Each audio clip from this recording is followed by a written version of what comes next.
I'm here specifically in light of the call from the COP28 presidency and the declaration event on climate, relief, recovery and peace, where we as an international organization for peace building are also being urged to make our contribution on climate change and mitigation, understanding that these are inextricably linked. We cannot talk about climate change without its direct consequence on people and people in unity or living in social cohesion. And if we don't get that right, all of these efforts to mitigate changes will be undermined by challenges around peace building.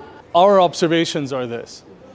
Those countries that are most affected by climate change and its impact are also oftentimes those countries that are most prone, unfortunately, to instability from a political, security and economic shocks. And so that cuts across, and why I'm so proud to stand here with you, hosted at the Africa Pavilion with the African Development Bank, because we know that is a shock impacting so many member states of the African Union in particular. And in that regard, as Interpeace, we work hand in hand across levels of society with communities impacted by various shocks, but most importantly also in cooperation with those state authorities and governments and regional entities that are tasked to put in place systemic kinds of measures to really deal with what are these collective challenges we're all facing.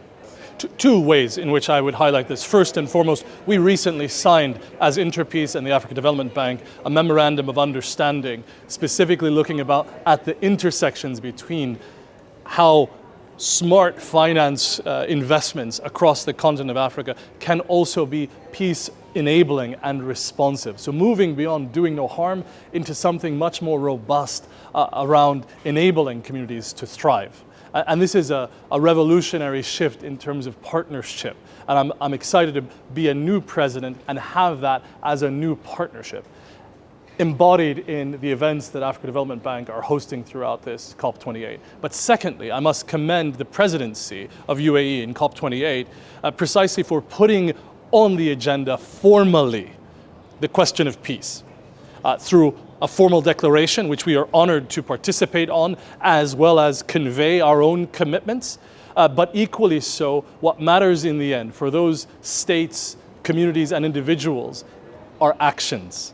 Actions that follow words and declarations and commitments. And that's the opportunity we have today.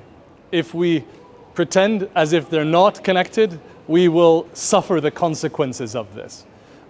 Because it's a necessity, organizations like the one that I lead, Interpeace, are being asked to come to the table and be a part of leading global discussions that take more seriously the intricacies between the impacts of climate change, relief, recovery, and peace. And without adding that question of peace, we will miss the opportunity for more fertile ground for the types of investments being proposed today.